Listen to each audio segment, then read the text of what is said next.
Suzanne, how are you doing? Hello. I'm good, thank you. How are you? Very well, thank you. Very well. Thank you for giving up your time. It's one of the. It's a warm day today, so thanks for giving up your time. You're welcome. Come on after some left wing sort of compliments about C2C and the program of ours, which you're currently a client within. I wanted to just unpack some of those thoughts and thought it'd be good to do it live. And you agreed almost immediately, which is great. So I've got a few questions I want to chuck at you, but first and foremost, before we get into that, formalities and such forth, can you tell us a bit about you, where you've been, what you're doing currently? Sure, yeah. So, been working forever. I made myself really, really poorly 30 years ago.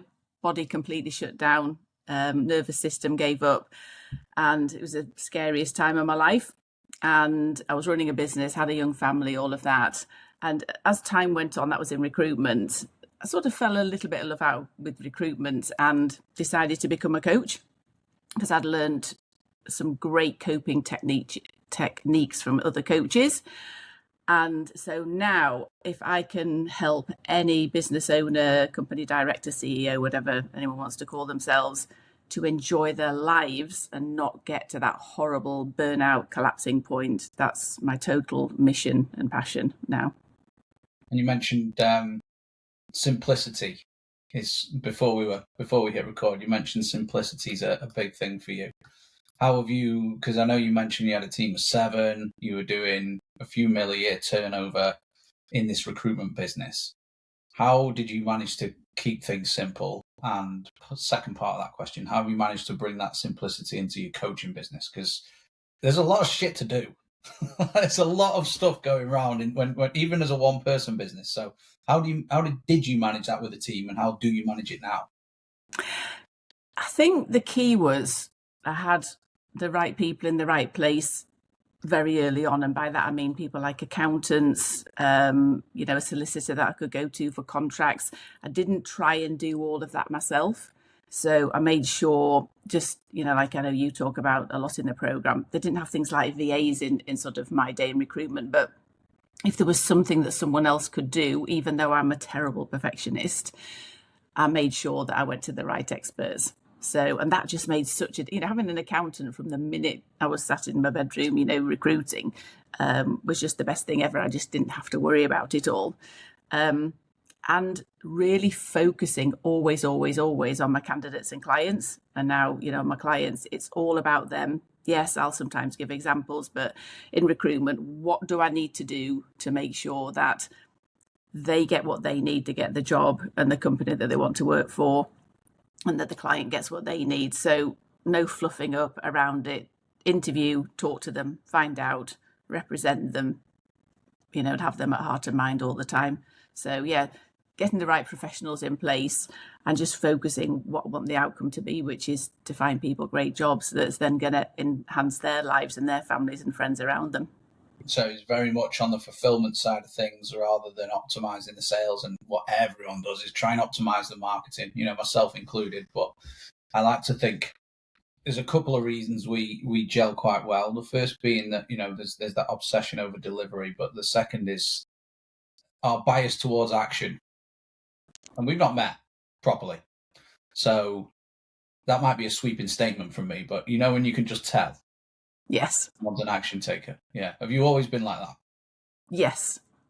The other thing, of course, I forgot to mention as well is always having a CRM. So I was never one of these people with, Excel spreadsheets and this and that and the other. From almost the minute I started my own recruitment company, I was straight on to one of the suppliers I'd used when I was employed, so that I was putting the information. We're never perfect, especially recruiters, but making sure that, the candidates, the clients, everything was on that CRM, so that when you want to send an interview or submit a CV, anything, it's all there in that central place. And again, perfect example of simplicity, but also, compliance and everything as well, and good process. Yeah. And that's, I think kind of the reason why we're here is to talk about that side of things, process driven stuff. But let's go back. I think you've been in C2C 3-4 months now. I have. what was the reason for joining? Like, where were you at before you hopped on that call with me and took the leap? Yes. Well, I've been, I won't swear as such, but fannying about. Do I want to sort of retire? Do I want to make loads of money? Do I want somewhere in between? And I guess I sort of settled on somewhere in between. But so I was really lucky. I got a few clients from such as LinkedIn, people that knew me. And in fact, everything's been sort of by referral or people that knew me. But I knew if I really wanted to achieve some of the goals that I've got, that wasn't going to be sustainable. I needed to have a better presence on LinkedIn. I needed to have a wider audience than I'd already got. So I'd seen you 2 years ago at Atomicon. So I'd seen you talk, I'd seen you bounding around with your energy, and you've been sliding into my DMs for the last 2 years. And I've been really friendly, but kind of sort of pushed you back a little bit. And then, I don't know, I started thinking content to clients. Well, that's exactly what I need. I need to get some content to get some clients. I thought, well, that must be right for me. And you were messaging, and I thought, right, come on, let's have a conversation. Come on, let's do it. Okay, amazing. So I don't know how many other sort of similar programs you've been in the past. I know you're well traveled in terms of the recruitment world, but in terms of your coaching business, are there any other sort of, I know you're in different communities and things like that, but in terms of higher ticket programs such as ours, have you ever done anything like this before? Not the same as yours. I mean, I have personally invested, I think it's between about 60 and 70,000 now. My coaching development. I've been on a very high level retreat, went to Miami for part of the, 3-4, was I there 5 days or something? Part of that, which was awesome last year. I flew on my own all the way to Miami. And I did another one with a coach that I really, really, really do not resonate with anymore. I won't name and shame, but so yes, twice I've invested a lot of money, and then dribs and drabs along the way, and some communities that I'm still in that kind of like a lifetime access, which have been great. So a real mix, but nothing. The coaches that I've followed have had all the sort of, saying quotes, standard ways of representing yourself and how to go and find clients and what have you. But I needed it to be something deeper. I'd just gone, and I said this to you when I first started, I went round and round and round in circles, because coaching business owners and CEOs and company directors, they could come from anywhere. And so, I was going too broad. So I knew I was driving myself crackers. So I felt that your program would probably help me to narrow that down. Okay, nice. And how does it differ to the other things that you've done? I think I'm with a completely different set of people. So in the other programs, it was pretty much all coaches. I know you do have quite a lot of coaches, but where it's different, which was a totally unexpected thing, is that I thought I was going to learn how to put better content on LinkedIn, which undoubtedly you absolutely do. But I kind of went through this little, I've said this to you already, I went through this, little hole thinking, all right, some content here. And I opened up into this cavern of information that I just got no idea was there. There's just the whole way to run a business.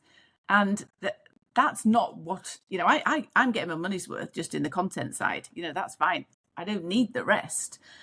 But I was there going, hang on a minute, Chris, you're saying this is content to clients. This is a whole way to run a business. And especially if you haven't run one before, you could literally follow in a prescriptive, but not prescriptive.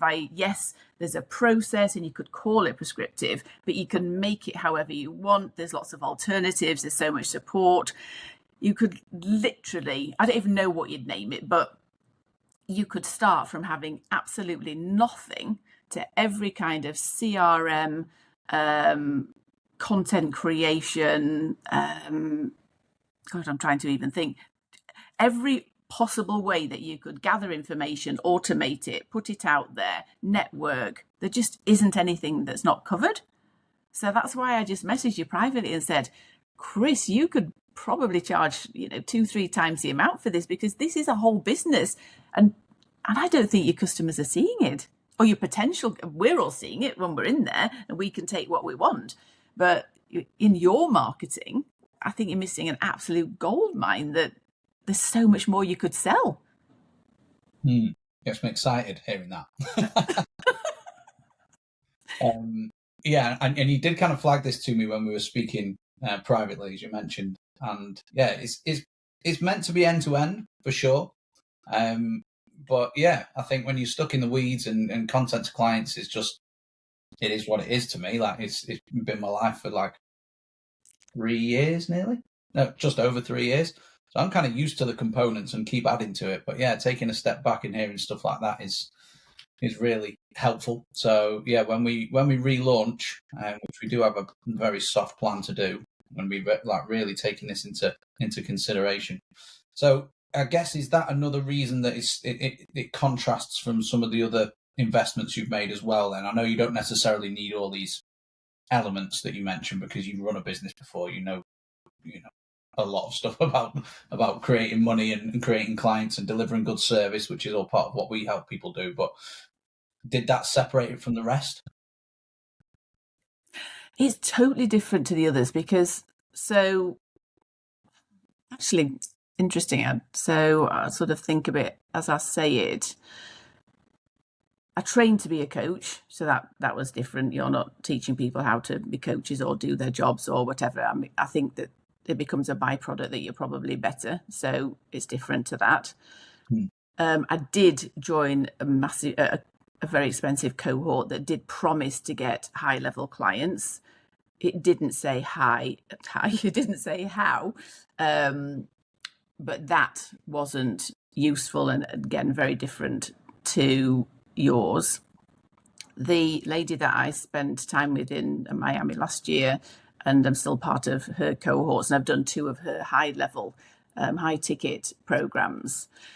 That was really about being the best coach that I could be. And that was invaluable. And that's where the word simplicity even came from. I didn't even realize that was one of my maybe core values or ways of working. And what was great is that when then I got to you, I kind of pretty much knew who I wanted to coach and why. We've talked about the whole, my story about being poorly and how I should use that more. And you're absolutely right. And I've got to talk tomorrow morning with a group of ladies, actually to try to talk about my story and help them. So that's really good. I've got a couple of things coming up like that, which I'm excited about. But yes, sorry, slightly lost my train of thought there. But so simplicity. Yeah. So on that particular course that I went on, that was about who am I as a coach, getting some basic processes and things nailed down, because I tend to talk to my clients. What do they need my help with? Each call that we do. I don't like it to be prescriptive, but it allowed me to put some shape around it so that if I needed it, it was there, and it helped me to understand more about what I was doing, even if I didn't tell the recipient at the other end. Then that made it even easier to go into your program, because I had a clearer idea, of what I wanted to do. But yours is to try and answer your question. I don't know that I have. Your program is all encompassing about how to run a business. The programs that I've been on are more to enhance my skills as a coach, my confidence as a coach, and build a peer group around that. Less business focused. Yours is so business focused once you're in there, and you just don't take any, what if you want to say, shit, crap, or anything from anybody. It's right, do this quickly, get stuff out, start doing things that are actually going to make you money. I am the queen at times of the right wording, and I mean, nobody goes to my website, I don't even use it, but yet we'll have a quick look, make sure it's okay, the wording's okay, and that sort of thing, it's grammatically correct and all of that. Your whole program is about, right, guys, if you're joining, we're going to get you making money as soon as possible. And I haven't been on one like that. Yeah, I think I've been on there's two angles here. I've been in quite a few programs, and they either launch you in without a clue and tell you to start doing stuff that, with no kind of real plan, or there's a load of fluff and a load of nonsense on the front end before you even get to the action taking part. And it's a constant battle in my mind. It's like people will perform and act differently if they understand the why, but it can take a long time to show people and help them really understand why the actions matter. So it's a real hard thing to do, I think, when putting together a product where you want the action as fast as possible, but you can help the action long term by teaching people first. So which do you do? So I've tried to kind of mix it up a bit. Hence all the sort of GPT powered things that we've got, which will spit out draft versions of offers and content plans and sales scripts and stuff like that. The other thing I wanted to touch on was I've had this argument with a couple of people. I wouldn't call it an argument. Debate on sales calls where someone's interested in joining C2C. We market financial result after financial result because we know it books calls and it gets people excited because people want money. And they want other things like the process and the systems, but primarily it's driven by money to create freedom, is my belief. And on a couple of calls, I've had people argue or debate, I should say, between C2C and another coaching qualification. And it's like, I get why the coaching qualification, you think the coaching qualification, not the first one, but another one is going to make you money. Become better and you will make more money. But the problem, I think, I use this analogy occasionally in marketing. You could be the best chef in the world, but if no one's coming into the restaurant, you won't have a restaurant for very long, and therefore you don't get to be a chef. So I think it's really, really important that once you are good at something, you inherit or learn or arm yourself with the skills to be able to tell people about it in a scalable and a non-scalable way. And I'm interested to know your thoughts on that, because you've obviously done something quite similar where it's like you could go to Miami, spend a lot of money and become better at a coach. My question to that would be, were you not a good enough coach already? Because I bet you were. And is that potentially just perfectionism playing out? Is it comfort rather than knowing, actually, I just need to worry about getting clients now. I think I'm good enough. And I'm not, I'm putting you on the spot with this. We didn't say we were going to talk about this, but what are your thoughts on that? My mentality towards that whole just stacking qualifications rather than taking action. Yeah. If I go at a tangent, you have to bring me back because there's so much I can say. Yeah, no, go for it. So the reason I went on the really high ticket one last year, honestly, was because I loved the coach. I had the money. I knew that, and I ended up being on her podcast and all sorts. I just loved her as a coach. And I thought, I want to spend time with her and, doing the program. So it wasn't out of, just another qualification or anything like that. It was, I love what you do. I love how you come across, as a coach and a person. Did I get everything I needed out of it? Probably not, but I still learned loads and I enjoyed it. In answer to your question, categorically, I'd say no, do not do all the extra qualifications. I think there are lots of ways that you can improve, say as a coach, you can improve your coaching skills. So one of the communities I am in a lifetime program, I always listen to the call at 6:00 on a Monday night. And one of my favorite coaches was on there. She was, guesting for the main owner. And there were a few people that had lost the confidence on there. And what she was basically saying, I can't remember the expression now, but it won't come to me. But in essence, it's being comfortable with kind of what could go wrong. So what's the worst that could happen? You take on a client, you can't help them, it doesn't work, you give them the money back.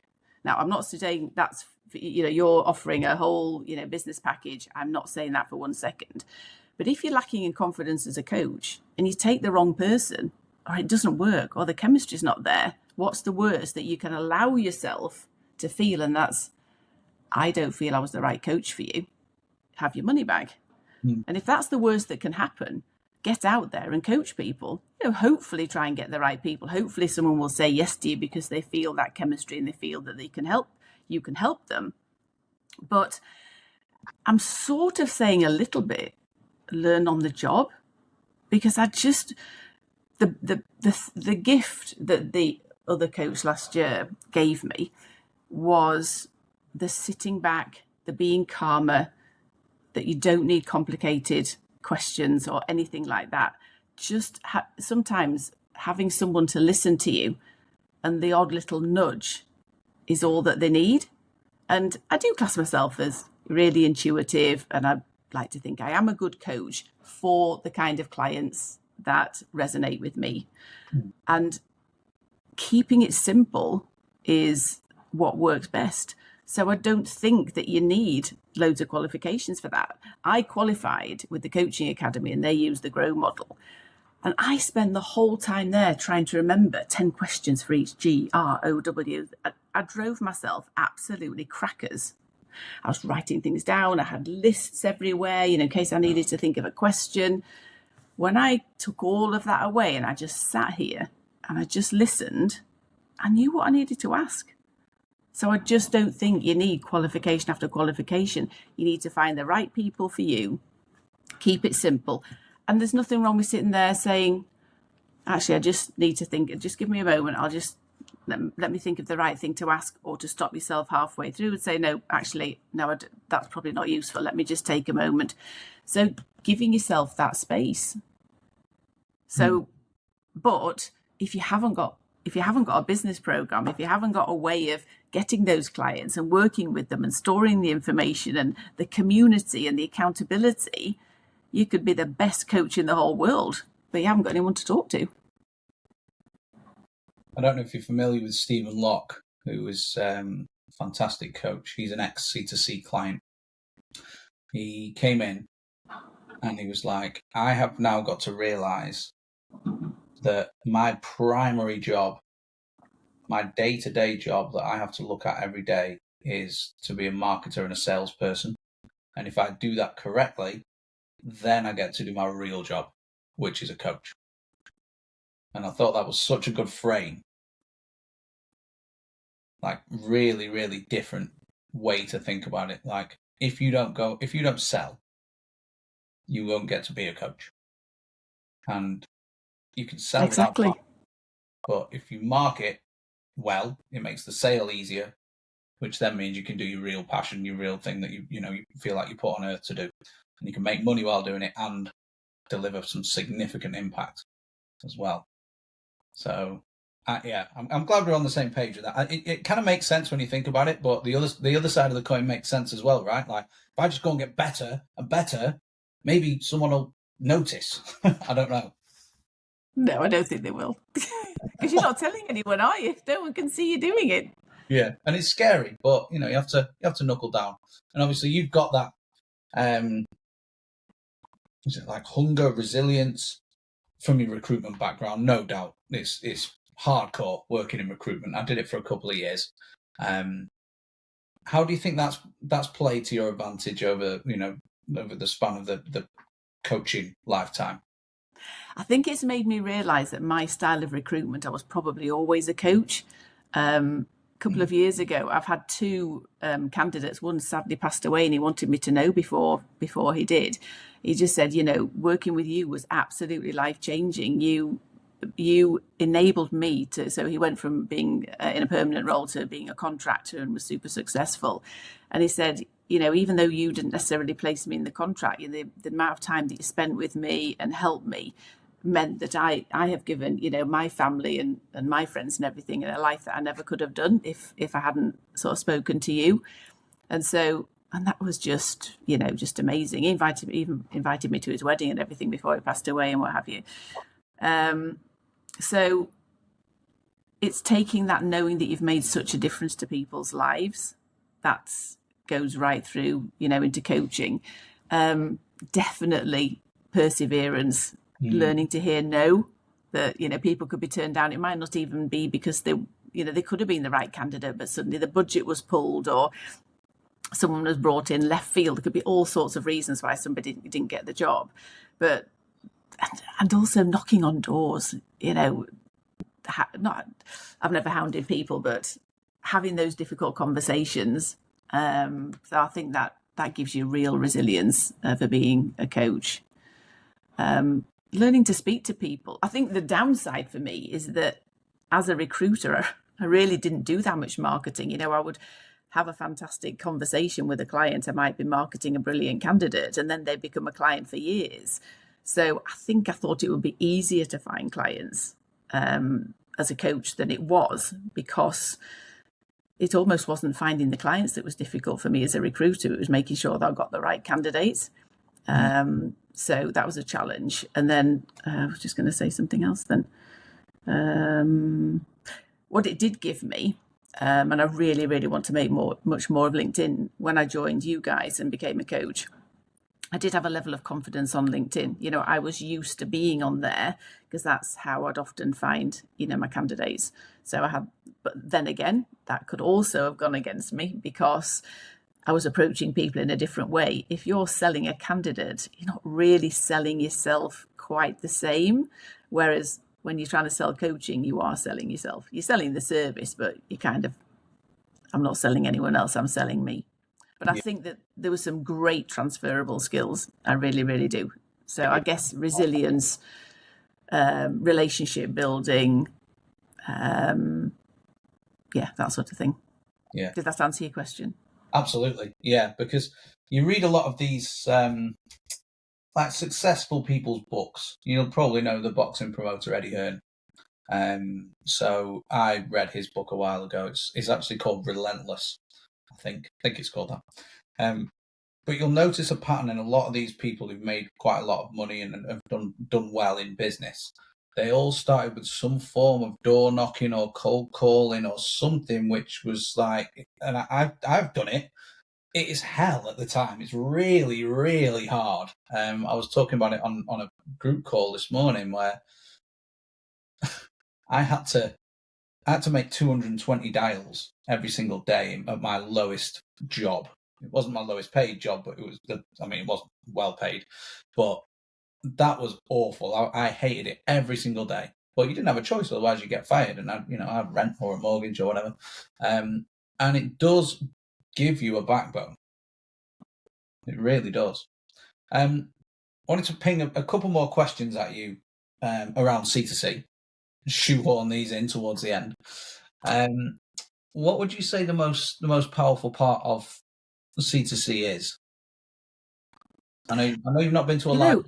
Not what you think. Almost number one, I would probably put community. There's just such an amazing group of people there to help you. So, you can say, yes, it's all the processes, but if the processes were all there and they were a bit intimidating and there wasn't, a group of people helping you to navigate those, then it's not pointless, but it makes it a lot more difficult.